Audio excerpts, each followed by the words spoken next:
Hi, my name's Kurt, and welcome to Seven Best Things.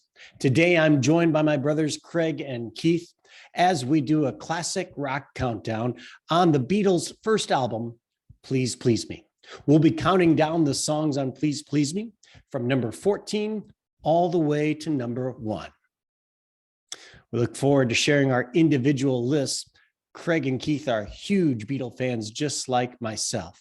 And then we'll be putting our list together to make a combined list at the end of our show. Thanks for joining us. We're so glad you can be here today. And now, on with the countdown. Thank you guys for joining me today as we count down the Beatles' Please Please Me. 14 songs from number 14 to number 1. Now, the Beatles, of course, started their career with their single Love Me Do, released on October 5th, 1962. It hit number 17. That was followed up by a follow-up single, Please Please Me, on January 11th, 1963, which hit number 2 in the UK charts, which caused EMI to want to rush out a album as quickly as possible. The album was recorded in one day on February 11th. They used the 4 tracks from the previous singles, and the other 10 songs were recorded in the space of about 13 hours, starting at 10 o'clock in the morning and finishing about 10:30 at night. The album was then released on March 22nd, 1963. Please Please Me was unprecedented. It was a pop album that held the number 1 spot for 30 weeks. Woo! And George Martin's idea was to capture what the Beatles were doing live at that time. So it's an amazing album, a breakthrough album, a revolutionary album, and of course, the beginning of the Beatles' album careers, and a great place for us to start our classic rock countdowns. We're going to count down the songs from number 14 to number 1. Craig's going to go first, then Keith, then myself, Kurt, and then we will, when we all have mentioned a song, we'll stop and talk about it. So we'll start with Craig. Craig, what do you have? First of all, Craig, Keith, thanks for being here today. It's great to be here, Kurt. Great to be here. Do you want to introduce us, who we are, that, men of letters, etc.? Yeah. Beatle experts Craig and Keith are here with me today to talk about Please Please Me. So they are longtime Beatle experts. And anything you guys want to say about the Beatles or about Please Please Me? Go ahead. Well, I'll tell you what, it's with the 50th anniversary of so many albums, starting with Sgt. Pepper and going on to the White Album and then Let It Be just recently. I'd sort of ignored the early Please Please Me when you started to talk about this. And I have forgotten how good that album is. Yeah. I mean, I just started playing it again for the last 3 days, and it's just like, oh my goodness, it's better than I remember. So that's what I would like to contribute. Yep. I would totally agree. It surprised me how many songs on it that I liked. Yeah, I would agree with that. I agree. Craig and I actually grew up listening to the Capitol records, so all these songs were in different albums, and it's hard enough for us to keep everything straight. Right. And something like that makes it even harder. Now since 2006, they've officially had a Please Please Me order for everybody. But back when we were growing up, I saw her standing there, was on whatever VJ records. So it was all much different world. It was a different world. Remember when we got the Rarities album? By the way, Keith, Craig, and I are all brothers. Remember when we got the Rarities album and it had There's a Place in Misery on there because they'd never been released on a US Capitol album before? I do remember hearing that with the VJ sepia toned. Yeah. Introducing the Beatles. So, I mean, when we got the Rarities, it wasn't the first, but yeah, you're right. It was on the Introducing the Beatles album, which you had to have in addition to the Capitol albums, right? So, yeah. Anyways, so ready to start the countdown, or anything else you want to say? Number 14. Oh, that was good. All right, Keith, you're the official numbers guy. Okay, Craig, what's your number 14? Number 14 is A Taste of Honey. Taste of Honey at number 14. Keith, what's your number 14? Well, we've already spent time talking about this one, which There's a Place. Really? There's You don't need to sing. I know. It's just that song. Oh no, we want nuts. that. That's we don't want to get copyright striked by the Beatles because you sound so much like them. Yeah. Right. That'd be the Yes, we do. yes. Yeah, such good harmonies. So I have at number 14 A Taste of Honey as well. Wow. Yeah. What's number 13 for you, Craig? In doing this, it was so hard, and I've redone it. I understand. Where did 13 go? There it is. Anna. Anna, go to him. Yes. All right. Keith, what's your number 13? Misery. Misery.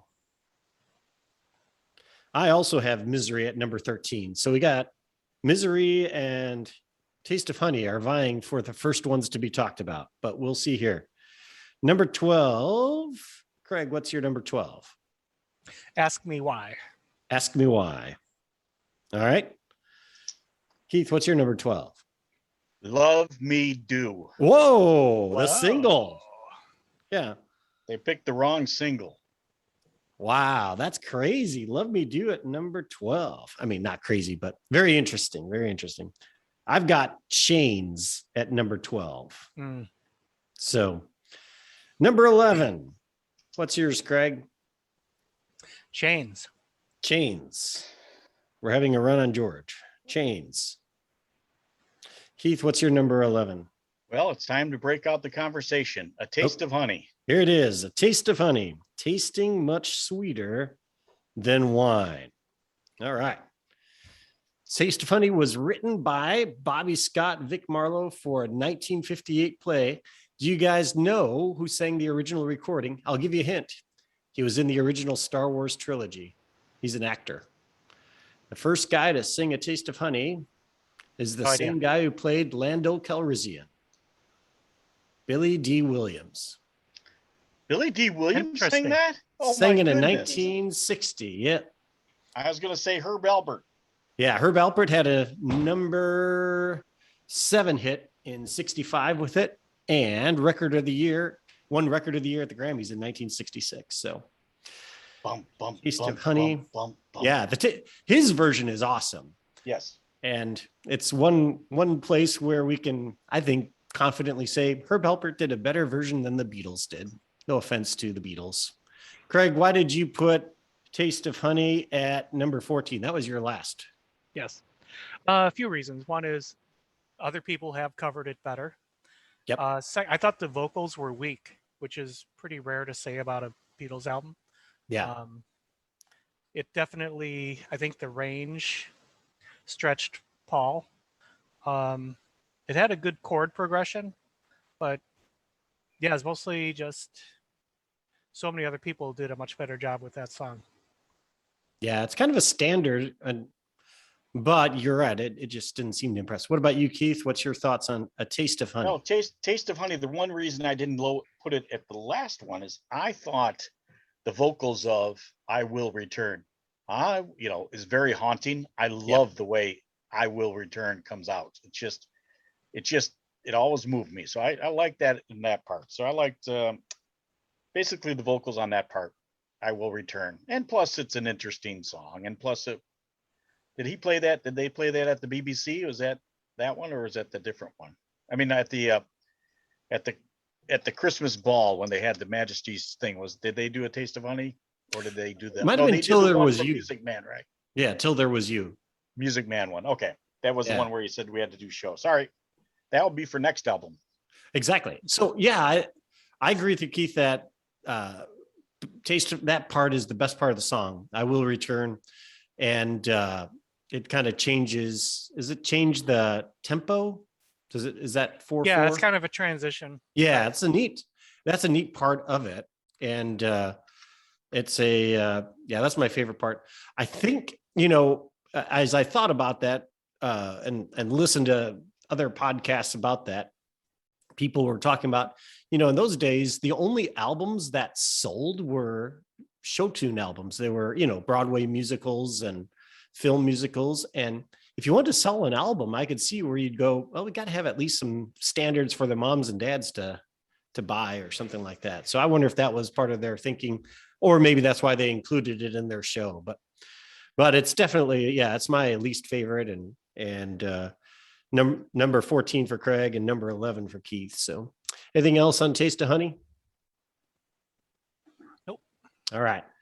Keeping on, we're at number 11. My pick for number 11 is Anna. So Craig has Anna at number 13 and I have it at number 11. So that's also in the running for the next one to talk about. Number 10, Craig. Number 10, where did you go? Baby, It's You. Baby, It's You. All right. Is that the first time we've heard that one? Yes. Yeah, I Yeah. think so. All right. Number 10, we're going to have another talking point. Anna. Anna. Go to Him. All right. Let's talk about Anna. For Craig, number 13. For Keith, number 10. Craig was your 13th, your second least favorite on the album. So what about Anna? Well, I like the song a lot. I thought the vocals were good. The strumming pattern that George used on it was really good. Just something had to be 13th. Yeah, that's part of this And it's too, just- is we love all these songs. We're not, Yeah. none of these songs are bad or anything else like that. They're all the Beatles and but you have to put them in some order. Something had to be 13th. And Was this one written by John, or was this the one that? I think it's a John one. it's written by Arthur Alexander. Oh, Here we go. done So by it's John.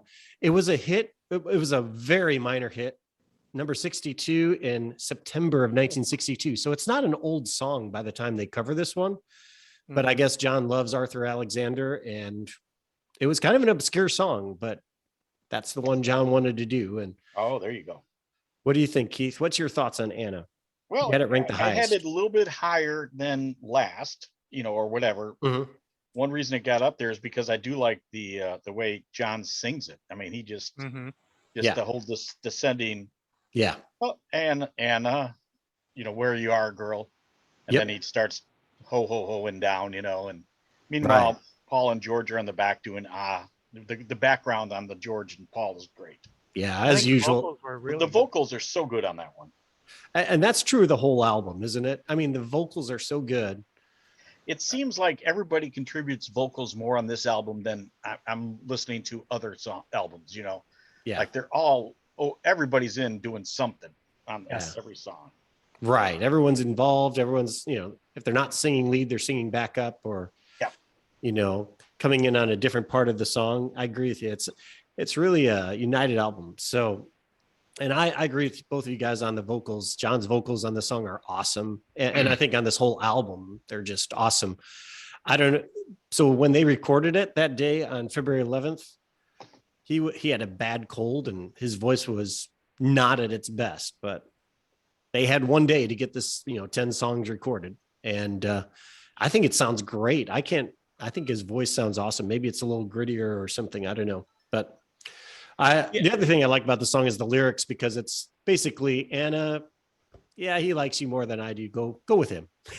Oh, but You'll be better off. Well, one thing I do like on this one, Uh-huh. especially about this song is, oh, by the way, give me the ring back. I like that. Oh yeah. I mean, that is That's important. right. Yeah, that's And, good and point. by the way, give me the ring. Yeah, but don't walk off with that ring. Yeah, no, Yep. no, Anna. Yeah, no, I like you. And I want you to be happy, but I really want that ring back. That's So, right. Thanks. Yeah, good point. Good point. That's a good one. All right. So that was number 10 for Keith. We're on to my number 10. I put at number 10, George's big hit, Do You Want to Know a Secret? All right. First time that's mentioned, though. So you guys have it higher. Number 9 for you, Craig. Misery. Misery. Okay. We're going to talk about Misery. I have it number 13. Keith has it number 13. Craig, you have it at 9, the highest of all of us. So, Craig, what are your thoughts on Misery? This was the one that John wrote by himself. Right. Right. What I noticed in the song was that they use an acoustic guitar, Mm-hmm. and I think it might be the only time they use a piano. I could be wrong. Right. I think it's a solid song. I don't think John actually, I don't think he he didn't sound that miserable singing it. Right. It doesn't He's convey thinking the misery emotion of that title at all, Right. does it? But it's a good song, and Mhm. it was a little bit different than the others. Right. Keith, what are your thoughts on Misery? Oh, why don't you go ahead, Kurt? I really don't have many Okay. on Misery. So I think this was from what I read, it was originally written for Helen Shapiro, so it was meant to be a song that she would sing, but she declined to use it, and so they used it for this album. And Interesting. like I said, my favorite part of the song is the piano. That's George Martin on piano doing that. Oh, it So, is. yeah. Huh. So he added that in there, and that adds a little bit to the song, but it's not, it's a good song, but it's not Lennon McCartney's best. That's for sure. No. All right. Okay. That's number 9 for Craig. So we're on to Keith's number 9 song. I have Chains. Chains. All right. We're going to talk about Chains. A baby's got me wrapped up in chains. So I had it number 12. Craig had it number 11. You have it number 9. Craig, what did you think of Chains? Another song that other people covered better. Yeah. Carole King wrote it with, I forgot the guy's name, ex-husband. Yeah. Stoller. Jared Goffin. Yeah. And it was just interesting because that's who Lennon and McCartney tried to emulate and beat in terms of number 1 singles. Yeah. Yeah. So It would be rivals throughout the 60s. right. It's a good song. I just heard other people do it better. Yeah. Keith, what do you think about Chains? Again, it's a song I like, actually. Mhm. I do have it at number 9, but I actually like the song. I mean, Yeah. as we already said, we already like all of them. Anything on Chains? I like George singing. Yeah. It's great to Yeah, have he George does get a a- vocal. I want to tell you, pretty baby. That's a I good think you're point. fine. But he's good. It's a good one. Could use more harmonica. Yeah, that's true. That's true. Yeah, I don't think I have anything more to add to that. It's just it's a good song. Just there's better songs on this album. So I do. Oh. Let me just say too. One thing I remember listening to it as a young person and thinking I was so smart to understand what chains were. That they the was a symbolism. metaphor. I caught the symbolism and I thought, wow, I'm a smart guy. Yep. That's Pretty much. it. It's That's pretty good blatant symbolism. out there, but oh wow, I get it. That is good. All right. Going on to number 9. My number 9 is Baby It's You. So that's got 2. That's been on 2 of our lists so far, but not all 3 of ours. So we'll move on to number 8, Craig. Number 8, There's a Place. There's a place where I can go when I feel low and I feel blue. All right. Keith, what's your number 8? P.S. I love you. P.S. I love you. Yep. My number 8 is sing a song called Boys Ringo. All right. Number 7, Craig. Love Me Do. Love Me Do. All right. Got two votes for that one now. Keith, what's your number 7? Ask Me Why. Ask Me Why. 2 votes for that one. And at number 7, I've got Love Me Do. So that's the next one to talk about. So Craig and I have it at number 7. Keith, you have it at number 12. Keith, you want to go first? Tell us, what were you thinking? And you put it pretty low. Yeah, it's funny when I hear that song on the Ones. If I ever play my CD of the Ones, and the CD is one of these round circular things that plays music, and you put in a disc changer. Uh-huh. Where do you I get skip those? it. I skip it a lot because Yeah. I'm embarrassed by the song. It is, except if it was just a harmonica solo, it'd be great. But the words are so lame, and I do like the way Paul sings the "Love Me Do" part. And I love the harmonica because it's so good, but I'm going, man, it's just not that good of a song. So, and I'm still mad that on the ones they put that on there, but not Please Please Me, which just honks me to no get out. It's just wrong. It's just It's wrong. just That Please wrong Please that Me Please is not Please on Me that was album. not on it. Yeah. Agreed.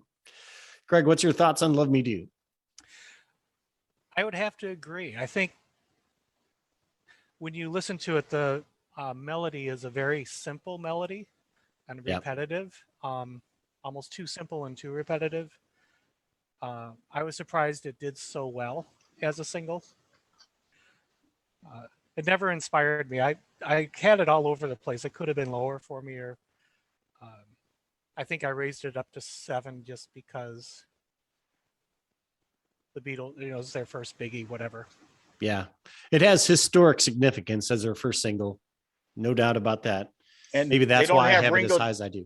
Oh, I'm sorry to jump in, but Ringo's not playing drums, so forget it. Yeah, this is the Andy White version on this one. He played drums on the single version, but Supposedly, on the album version, it's Andy White. You're Yep. right. It's this was it was their first hit in the UK, number 17, but it was also a number 1 hit in the US in 1964, sandwiched in between Can't Buy Me Love being number 1 and A Hard Day's Night being number 1. So in between those singles, Love Me Do came up to number 1. And I think in its favorite, it was written by Paul somewhere around 1958 or 59, and he wrote it playing hooky from school one day. So, but it is a very simple song. It is catchy, and John's harmonica is great.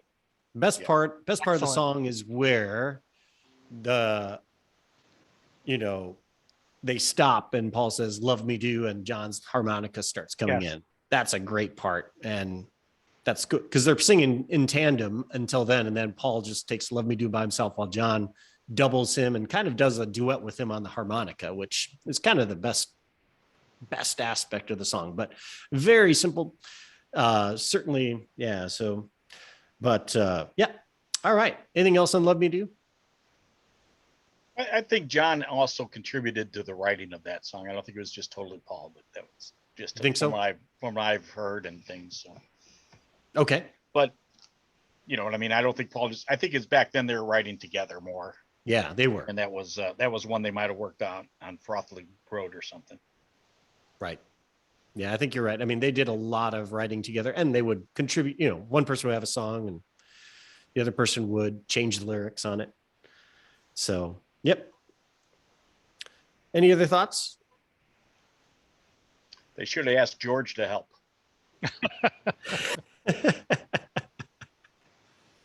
Yeah, that would have been good. So, all right. So we're up to the top 6 now. These are songs that are we're getting close to the top here. So number 6, Craig, what do you have? P.S. I Love You. P.S. I Love You. Second time that's been mentioned. Keith, what's your number 6? Do you want to know a secret? You got secret there, huh? And that's the second time that's been mentioned. So we're getting close. I've got at number 6, P.S. I Love You as well. So it's written by Paul in Hamburg in 1962 and the B side of Love Me Do. And again, this is a song where Andy White plays drums. Ringo's playing the maracas. So there you go. Craig, what are your thoughts on P.S. I Love You? Well, what I noticed about this one, especially listening to the album with headphones as opposed to listening to it in your room or stereo, is I think George Martin did a really great job mixing this one. Oh. And it has a more center focus as opposed to separate. A lot of the songs we mentioned before, you can definitely hear the separation of the channels, and it's like in each ear, and it's kind of like playing ping pong in your headphones. This one is center. Oh. I don't know if that's because of the remix, the remastered in 2009 or whenever this was, right, or if it was all the way back then, but you could tell there was just a lot more effort put into making this a better sounding song. Right. Yeah, it's got a nice arrangement. It's a pretty song, Yeah, it's in pretty. my opinion. Yeah. What do you think, Keith? It's another one that, yeah, I like this song. I had it number 8. It's Paul practicing his first paperback writer, Dear Sir or Madam. You know, he says, "Oh, he always talks about, oh, I thought I'd write a letter on paperback writer, but he already did it on P.S. I Love You." But it's really good. And I like it. I'll always, when he changes his tempo there, and I love it when he goes, I can't even do the part. I'll always remember whatever. I mean, I like Paul does a great job on the vocals here. Yes. Yes. Yeah, Paul's vocals are great. It's a good song. And he hits P.S. I Love You solo part really nice. Mm-hmm. So, Yep. I Yeah. love you. Yeah. So letter songs were kind of popular. Please, Mr. Postman had come out, hit number 1. And then Elvis did Return to Sender. That was a big hit too. So I think Paul was like, I'll write a letter song. But I think you can tell the difference between this and Love Me Do, which I think was written much earlier. This is a much more sophisticated song. Yes. It's definitely a better song than Love Me Do. And I don't know why it wasn't the A side in that Love Me Do. It was the B side of Love Me Do. And I thought this should be the A side. It did hit number 10 on the US charts in 64, but everything hit the top 10 for the Beatles in 1964. They just released everything as a single. It's like, okay, well, that's going to be a single too. So, yeah. But it's a good song. And it is classic McCartney though, as far as you're right. It's Paperback Writer is kind of inspired, or at least this is the predecessor to Paperback Writer. All right. So now we're to the top 5, the big 5. And yeah. So let's go to Craig. What's your number 5? Do you want to know a secret? Oh, here we go. Let's talk about Do You Want to Know a Secret? What do you think, Craig? I really like the song. I think George has the lead vocals, right? Yep. This is where a lot of songs I just put down like great bass line. One of the things that Paul's just known for, I think, in rock history, is his bass lines.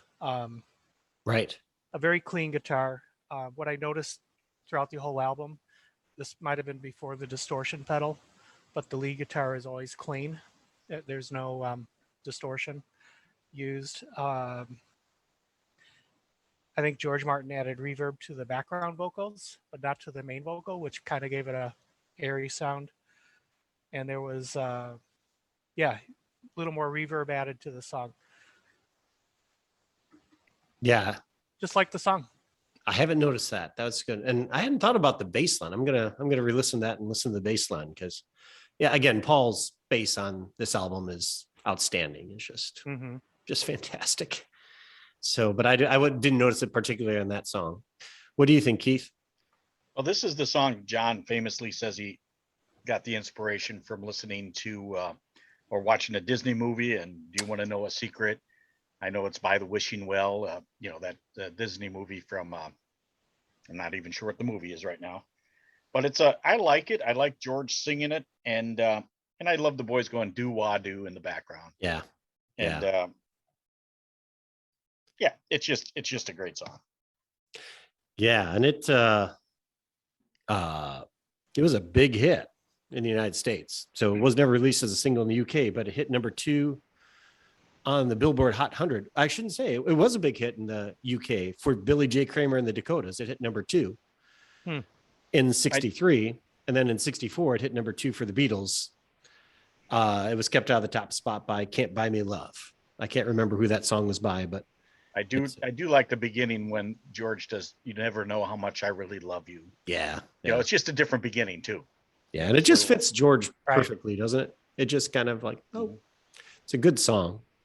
So, yeah. And written by John for George. So, all right. Do you want to know a secret? Anything else to say? Getting down to the top ones here. How about Keith, what's your number 5? All right, the one that comes in crashing, Boys. Boys. Good one. Boy, we haven't got Craig's up there, so it's in Oh. Craig's top 4 It Boys is. is in the top 4, for Craig. Yes.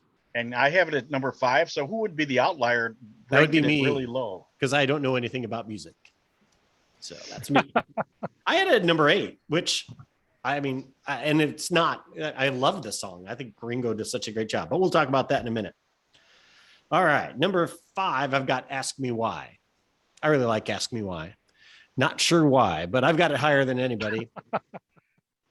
But written You're by not John in sure why. 1962, and he was writing it as a kind of a Smokey Robinson type of song, who is one of John's heroes.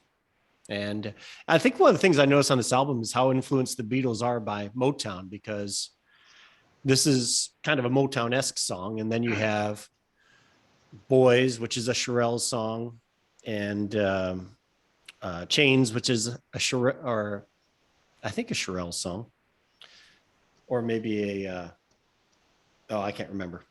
So, oh no, Baby It's You, which was a Shirelles song. So yeah, there's a lot of Motown influences on this album, but I just liked it. I think it's got a beautiful melody. I think John does a great job on the vocals, and it's just a good song. Keith, what do you think about Ask Me Why? Well, again, John's vocals in this whole album are fantastic, and if he had that cold, he certainly sang well, as we said. I know, I'm like, But tell me why. I mean, I love just the way he uses his voice, and then they bring back the word misery and all that for this song, right. and it's just everything on it just really clicks. The only reason I didn't have it even I had it number 7. And the only reason I didn't get it up higher is because when I'm looking at the song list before I listened to the album, I couldn't pick the tune out in my brain. I just said, come on, how does this one go? How does this one go? So it wasn't that memorable. So I discounted it a few points when I first started, which is a bad thing to do. But Yeah. but everything else is good on it. So I know what you mean, though. I don't think it's one of those songs that immediately comes to mind. It's kind of an undiscovered gem in some ways. But yeah. Greg, you had it lower than we did. What are your thoughts on Ask Me Why? Yeah, I think, well, it was very similar to many of the songs of the late 50s. Yeah. The Buddy Holly, like you said, Smokey Robinson. I was thinking of Buddy Holly and just kind of the, it was very tough. I liked the song too, and I kind of didn't like the song. But it didn't stand out to you as far as. It's not one I would go to and say, gosh, would I love to hear Ask Me Why. Yeah, right. It's a good song, just not one of those that you go, that's my favorite You don't song. call it in and request it. No. Right. No, it's definitely got its merits though. And again, John's vocals, terrific, as they all are on Always the song. are. Yep. Yeah. All right, Craig, number 4. Please Please Me. Wow, Please Please Me makes its first appearance. The title track. Keith. All right, I have at number 4, Baby It's You. Baby. Sha la la la la. Ah, Which I think right. is our 3rd time for that. This is it. So Keith, you started off because you got that one the highest. Yeah, I really like this song, and it's one where I'm looking at the list like, oh yeah, I like that one. But then after I heard it, any song that starts off with sha la la la la, just so bold, Yep. and it's just a great song. Did I have any other notes on this? Oh, I love in the background Paul and George going cheat. Yes. I love that part too. That was the part I put. I was like, my favorite part. Cheat. I just love that. It's like, Many, many nights go by. I sit Yep. alone at home. I cry over you. yep. Yeah. Beautiful. Greg, what are your thoughts on Baby It's You? I love the harmonies. I love the vocals on that song. Oh, the harmonies. Yes. Yes. Just amazing singing. Yeah. It's really amazing what they can do. And basically they're recording this live. They're playing the instruments and singing, and They're doing all this in like 3 or 4 takes each. So they're like, it's just amazing how good it is. Mm-hmm. So this is the only Beatles song and where they covered a Burt Bacharach song. So this is Burt Bacharach, early Burt Bacharach. Sure. Written with Luther Dixon, who worked with the Shirelles, and Mac David, who is, you guys have heard of Hal David, who is Bacharach and David. This is Hal David's older brother. Oh, How about that? So, but it was, yeah. So it's a Burt Bacharach song, and I think like the Beatles, Bacharach he does sophisticated kind of melodies. There's more to them than just your typical pop song type of thing. So you just kind of, so I like it for that reason too. So yeah, I had it at number 9, but it's a good song and great vocals and a great song altogether. you had it number 9, and you're the Burt Bacharach fan of the family. I am a Burt Bacharach fan. I love Burt Bacharach. It was hard. This is hard. I'm like, It's hard to rank them. It is hard. I feel like I feel bad because you had it in your top 4, which is great. Of course, because I said Kurt's going to have it number 2. That's right. Kurt's the guy who's going to Bacharach, Germany, just to make a pilgrimage. Exactly right. But making my pilgrimage to Bacharach, Germany, so I can. Is that that's where he comes from? Probably. That's where he comes from. Yeah. Well, now we know. Maybe. Yeah. Well, when we do our Burt Bacharach podcast, then we can. Yes. You're coming soon. Coming soon. We'll do it Can't from wait to do Bacharach. We'll all meet in Germany. Yep. We can talk about Casino Royale And do we have to say Bacharach? might be Bacharach. Oh, and then we can play. What's that name? That's the card game James Bond plays, right? Yes. So 3-card Monty or 3 cards. 3-card Monty. Yeah, I think it's the same thing. Same thing. All right, you're right. I feel like I've done Bert a disservice by having it ranked so low. Sorry, Bert. All right, with that apology out of the way, I've got number 4, There's a Place, which, well, you and I, Keith, we're way off on this one. We're way separate on this one. Craig's got 8. This is the one we are most farthest apart from. I've got it 4, Craig's got 8, and Keith's got it 14th. So should we start with the negative first? Keith, you want to say why it's number 14? Why do you hate John Lennon? The Beach Boys did it much better in my room. The Beach Boys showed how you could do There's a Place I Can Go When I Feel Low, When I Feel Blue. Mm-hmm. In which case I'm starting to go like, is this, I just think the beginning is bad, but it does, it goes on for a while before it fizzles out altogether. Uh-huh. So I'm just okay. That's fine. That's fine. I understand. Which is no, I just, it is similar to In My Room. And I don't like it when you try to carry the words In My Room. Instead of putting extra words in, they're keeping it with the 3 words, the 3-word song title, which is, a musical trick, but to cover it up, they go, there's, they stretch out the word theirs instead of thinking of there is quite an extraordinary place that I can go. I mean, how's that for a little depth there? Yeah, that's good. No, and I hear what you're saying about, so the 3 words, but it does have it. He does harmonic on this nicely too. So, but to me, it's just, there's 3 words that's sort of the simple 3-chord songwriting technique, right? 3 song titles. So everything in 3s. Yep. Good point. What do you think, Craig? I never heard of the 3 words in a song title. That's good. Okay. Now I'm seeing it. It's like, oh, baby, it's you. Yeah, there's a lot of 3-word titles. Yes. You're right. I hadn't thought about that either. Ask me why. Yeah. I liked the song. I thought if they worked at it, they could have made it even better.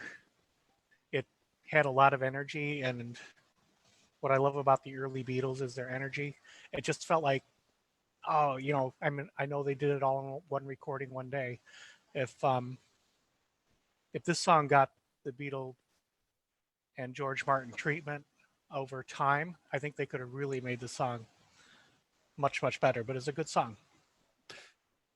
Good point. I think it does suffer a little bit because it's, this is all done in one day, and it could have used more. Could have used more George Martin on it. I Mhm. agree. Could I have. agree. So here's what I like about the song though, because first of all, it is like in my room, but what did you say, Craig, about that? It proceeds in my room, right? I said it. Oh yeah, it's before In My Room. Yeah, Right, but right. So In the My Beach Room is Boys better. were influenced by the Beatles, and they were like going there. So the but the other thing I like about it better than In My Room is there's a place and it's my mind, and I'm like, I just think that's that's so John Lennon. You know, Mhm. I think it's so. I think it's more profound than your typically 1963 pop song. It's where he's starting, this mind journey. He's going to go to Strawberry Fields and he's going to go to Mind Games 10 years.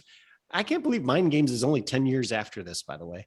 I was like thinking that blows my mind, but it's my mind. And when they sing that, the harmonies are so good. I just love, and I just like that song. I just think it's unique. It's not a love song. It's, it is kind of a love song, but it's also about finding the place in your mind where the best place I can go is someplace I can imagine in my mind. Self-affirmation. Yeah. That's nice. Yeah. It's just an interesting, Good point. I think it's unique on the Well, I album. like it better now that you talked about it, but No, it's that's still what's my fun about last the album, because there's things that you notice that you just appreciate and you go, oh, I hadn't thought about that. Like I never noticed the 3 words before, and now I'm going to see that everywhere. It's all right. But that's okay. That's okay. We're learning. Like, I think please, it another- can't be please me. It's got to be please me. Right. Right. Well, kind of like the Beach Boys In My Room, the melody and the music matches the words. Yeah. There's a place I don't know if the music matches the words. I think that's a good point. The little upbeat. It's a little bit too upbeat for maybe what it's talking about. Right. Yeah. Yeah, this might be one where John's lyrics outshine his. He's got really good. This is one they could have redone. Yeah. Could have been one that really could have been redone, and the part about the mind and all that. Yeah, that's. Yeah. I wonder if there's covers out there of this. Out there, That's some other yeah. artists covers. That would be an interesting take. Yeah. Yeah, that's a good point though. I mean, it's yeah, I think with more time and like you said, more George Martin, maybe a slower pace, it might have Right. been even better. But like I said, I like the concept, I like the thought, I like the words, but yeah. All right. We're into the top 3, and I think there's 3 songs standing. I think it's a matter of what order we put them in. So Yeah. all right. So, Greg, what's your number 3? Boys. Boys. Oh, wait, there's not 3 songs. Here we go. Boys. All right. There's 4 songs standing. No, there's 3. The Boys. Let's talk about Boys. Craig, why do you have that so high?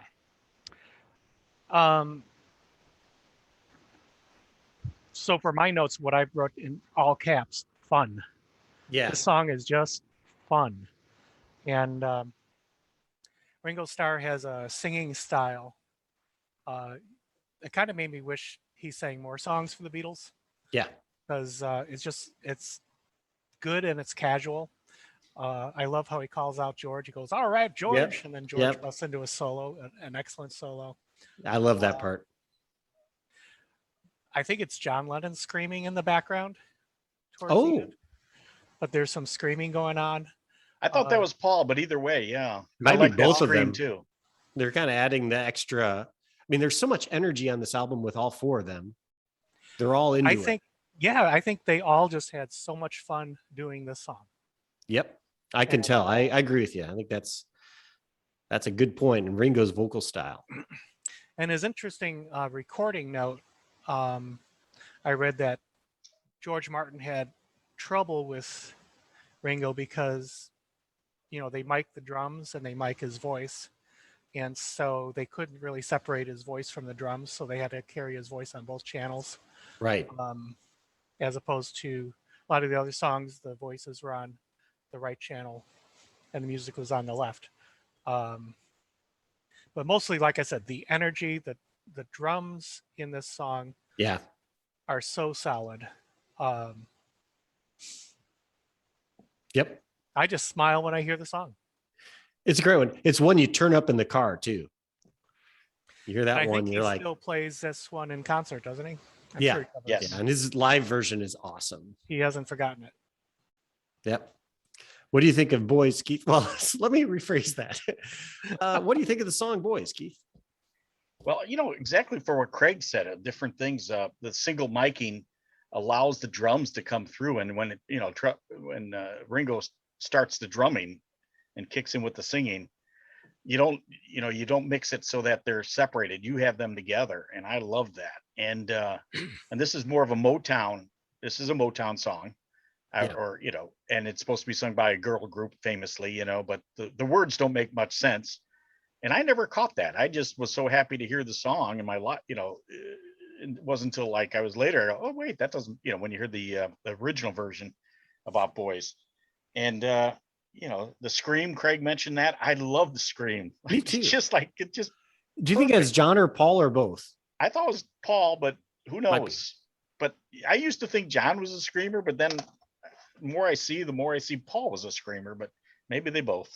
Yeah. And then bop shoo bop, bop bop shoo bop. It's Yeah. just like, and the fact is they all are supporting Ringo so strongly on this, and Yeah. it just makes it a perfect record. It's just, I don't know how many takes they did, but it's really a good song. Yeah. It is a great song. I think I should have put it higher. It's just a great song, a fun song. And I love the all right, George. And then George gives a great guitar solo on He this does. album. And if it's Ringo live, plays it's- great drums. Paul's Yep. bass goes crazy. And George plays a great guitar solo. And it's really the Beatles as a live band, just at Oh, exactly. they're just so much energy. You can see how they blow away a room, how they would just Right. come in there and dominate. It's just a great song. After you watch the band go with 3 lead singers, and all of a sudden you got the 4th guy does this too. Yeah. Yeah. It's like, And why don't they let him sing more? yeah. And like I said, I had it number 5. Craig has it number 3. I mean, that's telling you something. Yeah. On an it's album that's really good. Yeah, a really great album full of Lennon and McCartney originals, but this is a great song and a great version of this song. Yep. So excellent. All right. Keith, what's your number 3? Well, I got the single that never was, or however that was expressed, but I think 1, 2, 3, 4. I saw her standing there. I Saw Her. All right. I think that's the first time it's been mentioned. I think so. We all have that one in our top 3. Was that not released as a single? No. Well, maybe later, right? But In the America, it was because everything was released as a single in America. Okay. It's like because they were like they couldn't print Beatle money fast enough. Well, and also VJ had the rights to it, so VJ was releasing that song as a single because they're trying to get their money before they lost the rights to I Saw Her Standing There or something. Smart people. Yeah, VJ I think that's how Love Me Do got to be number 1 or something, because VJ goes, well, we got to throw this in. Yep. Because they had those couple songs with Misery and stuff. So good old Chicago. Yeah. For my top 3, I could put these in any order, but I had to put them in some order, and I'm going to put number 3, Twist and Shout. Shake It On Baby. All right. Off to number 2. Craig, what's your number 2? Yeah, I had a very tough time between number 1 and number 2. I understand. This is where it Boys. gets really hard, doesn't it? I mean, this There were is times really I wanted hard. to make Boys number 1, but Yeah. That would have been no. Number 2, I'm going with I Saw Her Standing There. standing is number 2 for Craig. All right. Keith, what's your number 2? Okay, so this is a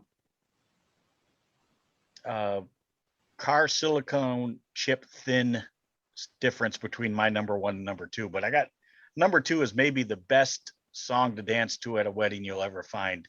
Right. Twist and Shout. Yep. Yep. I totally agree. That's like everybody loves dancing to Twist and Shout, and for good reason. But we'll get there in a second. Before we do that, my number 2 is Please Please Me. So let's talk about Please Please Me. Well, why? Because we haven't done it 3 times, Kurt. Oh, no, we haven't? I'm so sorry. I have failed. You are correct. Craig, Sorry. we can get another monitor or a host Yeah, next we week. need right? another host. Replace the host. I'm the Andy White of hosts. Just replace me. So get the real guy in here. I'm sorry. I thought we had done that. Okay. Number one for you, Craig. Twist and Shout. That would be Twist and Shout. Shake It Up, Baby. All right, Craig. Why is this your number one?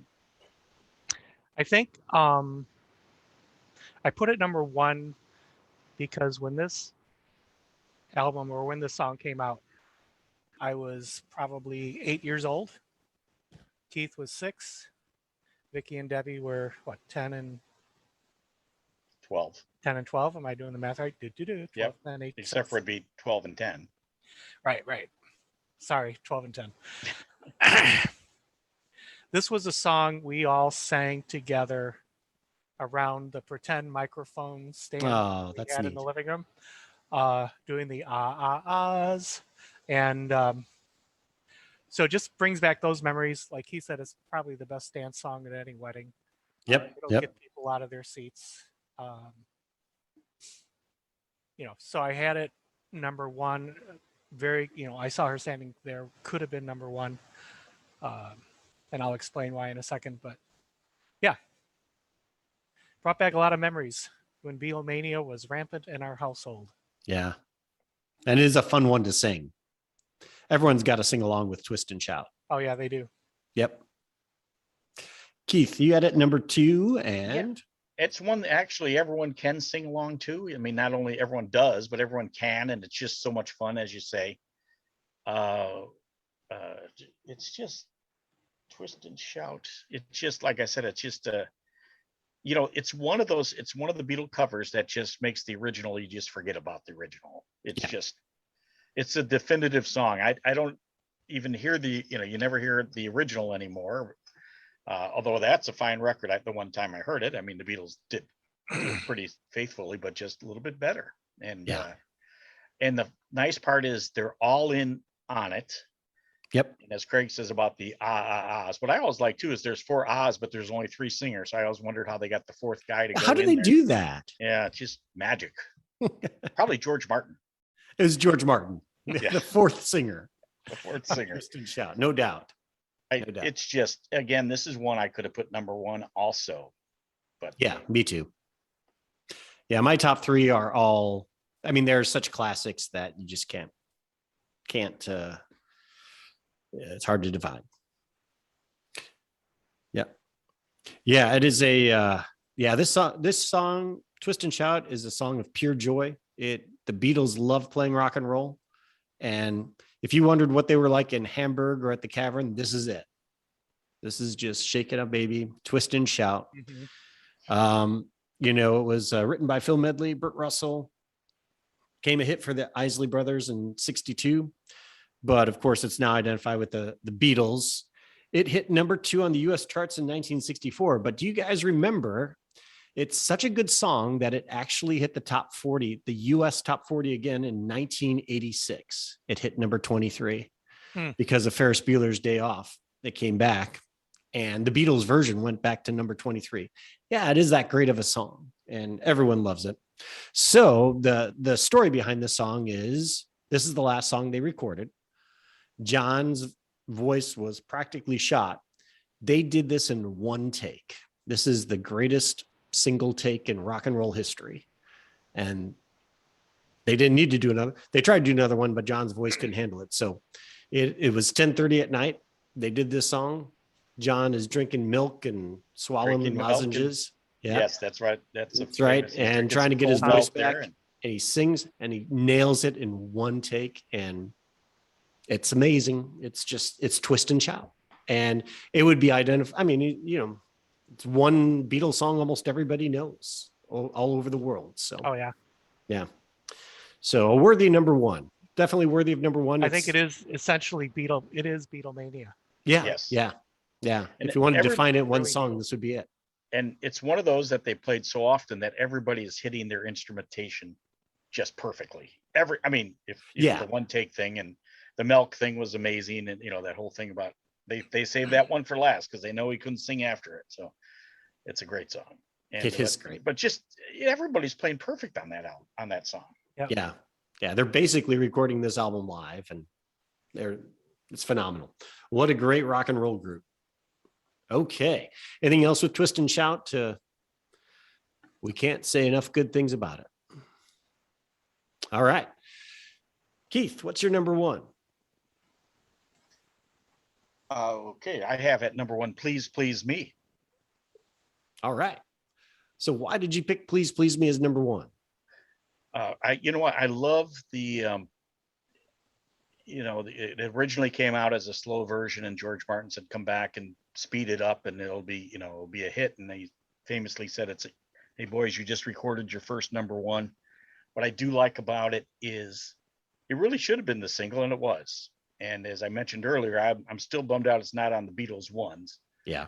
What I like about it, Craig mentioned Paul's bass playing. At the very beginning of this song, I love Paul's little bump bump bass to start the whole thing. It's just great. It just starts it just right. So, he just has a little clink click on there. And the harmonica's in there. So it's got everything. The other part I like is, he borrowed from the Bing Crosby, the double use of the word please, please, please me. Oh. And I thought it was sort of nice that he got a little bit of smut in there too.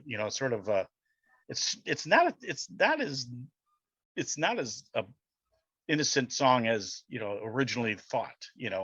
Yeah. Come and please me, girl. So. It's definitely John.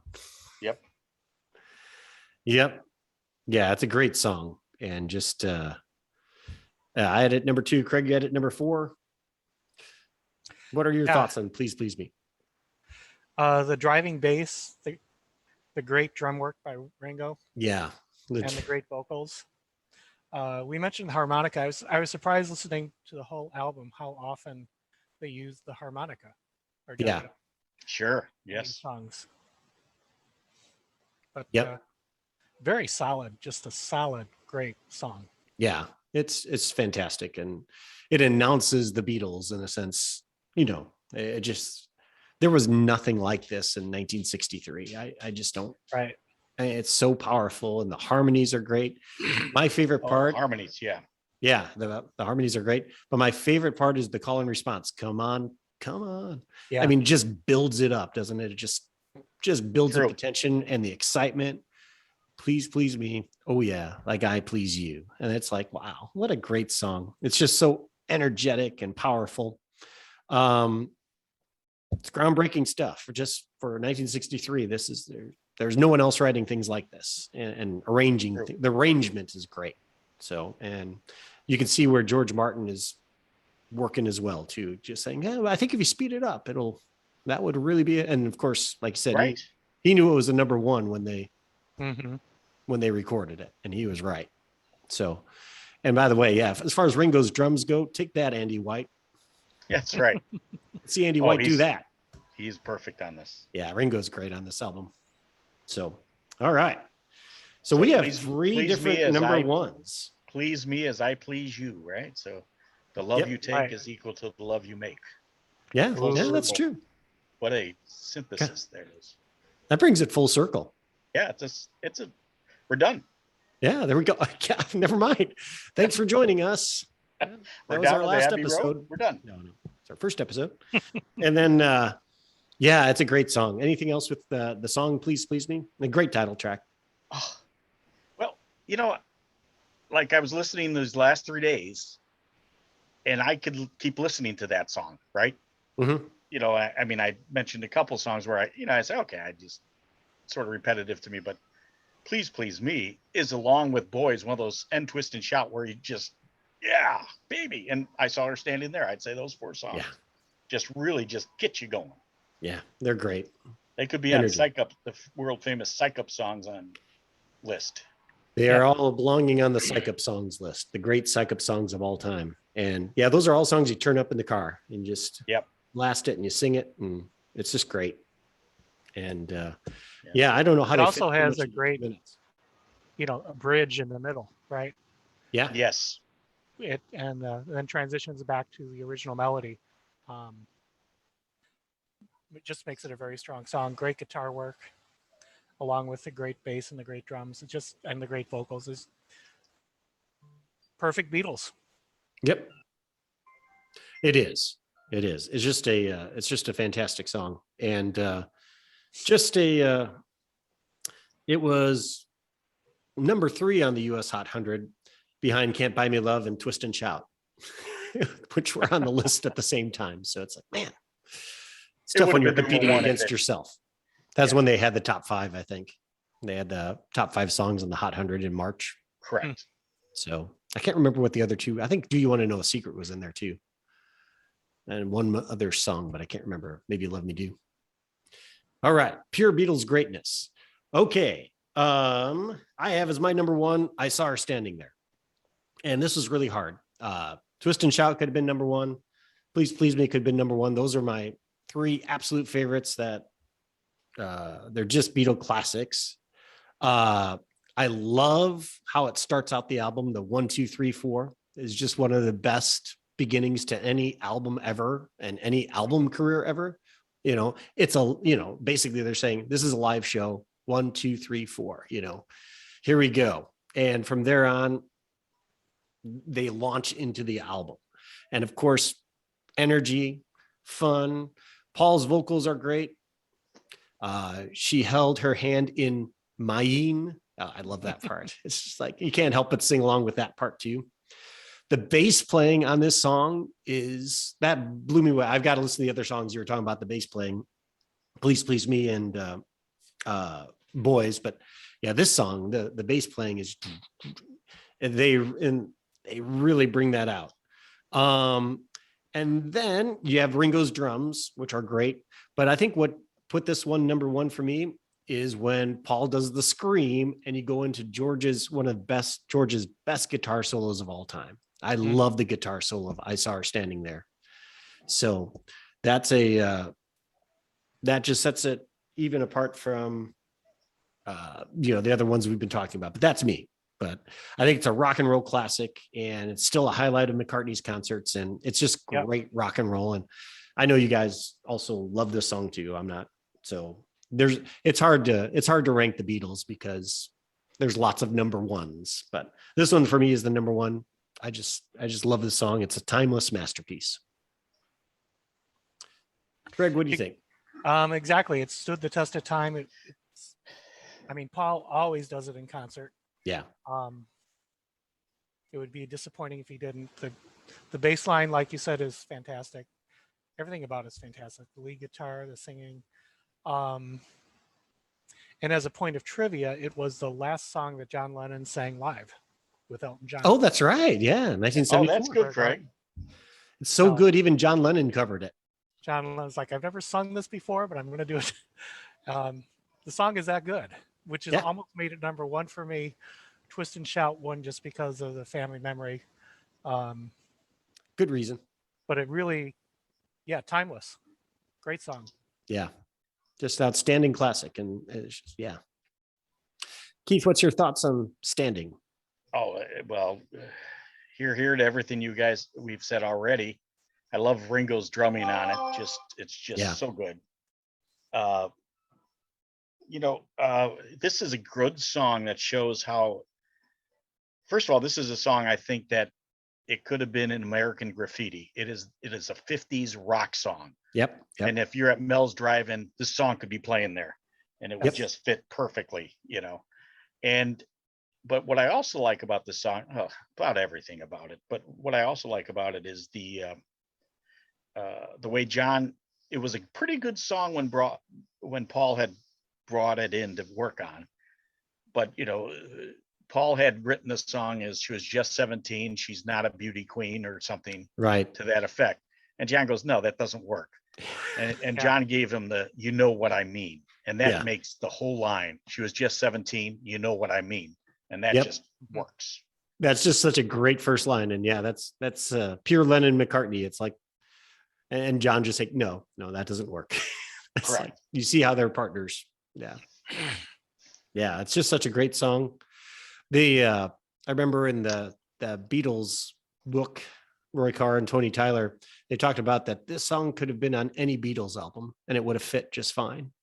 It's kind of timeless. I mean, you could put this on Let It Be and it fits just fine. You know, it's a good, Yeah. Oh, just like one Just- after 909, right? it's just a classic rock song. It could have been on the White Album. It could have been on any of them.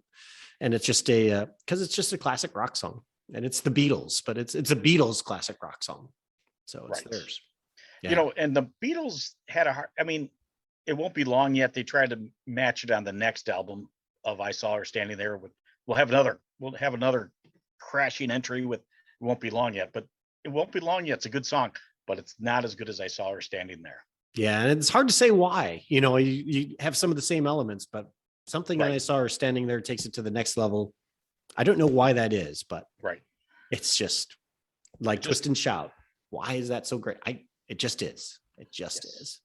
So, all right. Well, that's quite a list. Well, now we have to do our combination, and this is where it gets tricky. So we'll in the video, we'll take a brief break here while we figure out how to combine all of these and then come back with our combined list. Okay, we're back and we have our combined rankings. These are the definitive rankings for all Beatle fans. So, I mean, there's no arguing with these because these are now the combined rankings. We had a very sophisticated process by which we combine these rankings, which my brother Keith will now explain. Well, we used matrices and algorithms and standard deviations too. This isn't just ranking them 1 through 14 or 6 through 20 or 6 through 19. We really had to, We would never do that.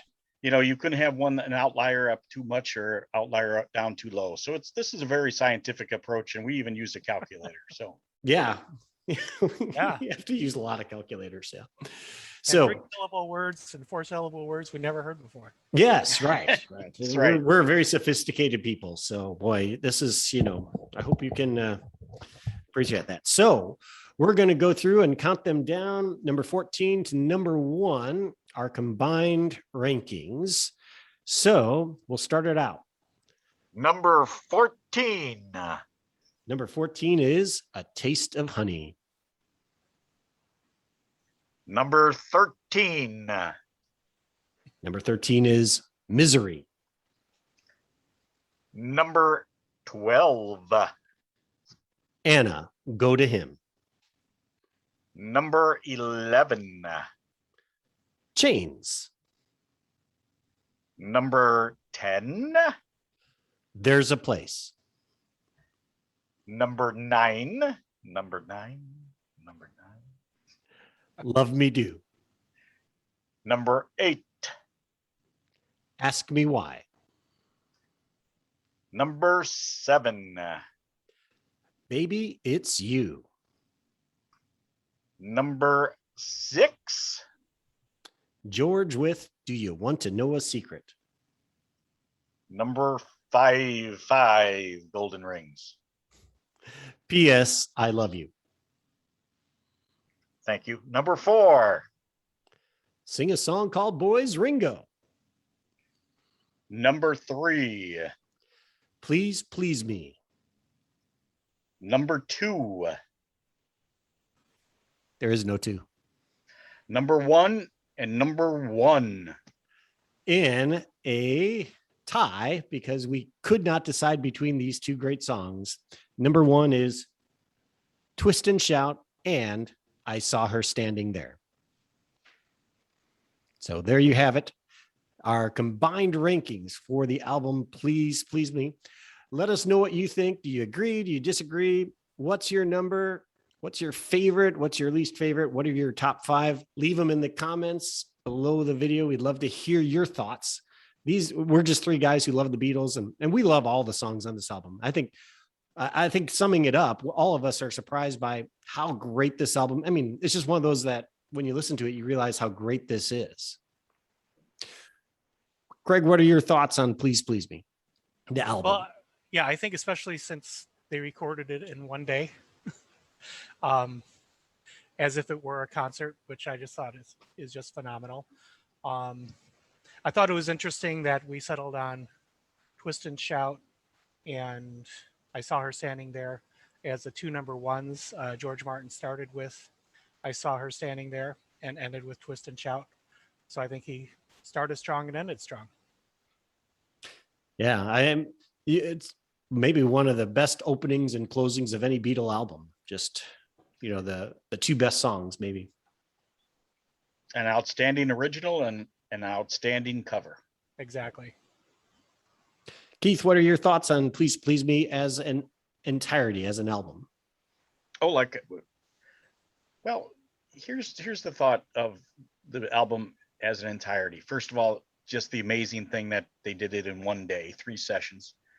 They managed to get an iconic cover, even with their first cover. The lads looking over the balcony, which is just Yeah. the fact that they were able to do a great cover and not something cheesy. Yep. Is amazing. And of course, what we just talked about, all the songs are strong, and a couple songs got a little low just because some had to be low. But pretty much every song was a 3-star and above. Yeah, they're all great songs. They're great songs. So, yeah, in our rankings, was there anything that surprised you? Something that you were kind of shocked by, or maybe a place where we all disagreed or where we all totally agreed? Is there anything that kind of surprised you? Craig, anything that surprised you? I think we each had a different number one. Yeah, we did, which says a lot about this album. There's no obvious, you can't say, oh, this is the only number one. Yeah. That was interesting to me. The other thing on the album too is just John's vocals are just outstanding. Mhm. John, yeah. And it was John's band at the beginning, and you can tell at this point. Yeah. His voice is incredible. So, yep. I think I was surprised most by how much we love Boys, the song, song that we had at number 4. I mean, on an album, it's like, what an addition Ringo was to the band, as far as, he came in basically at the last minute. This is just a few months after he joined the Beatles. He's trying to prove himself, and he shows himself to be one of the guys. He's up there with John, Paul, and George. And yeah, that's a great song. I was surprised how high we put Boys. So yeah, great album all the way around. It's so much fun, so much energy, just a great way to start the Beatles era of rock and roll music. Anybody else have anything they want to say? Well, I'm going to play out. Wait, hold on. Let me know if it's time to play out yet. I think it is. All right. Sounds Good to good. Thanks see for you listening, guys. everybody. Thank you guys for joining us. Again, well, that's our list. What do you think? Agree? Disagree? If you have any thoughts, please share them in the comment section below. In fact, if you want to share your rankings, we'd really love to see those. Let us know what your favorite songs on Please Please Me are. If you like this video, you can like and subscribe. You can also check out some of the other videos on this particular channel. There might be something you like here. We appreciate you being here today. Thank you so much for being here, and have a great day.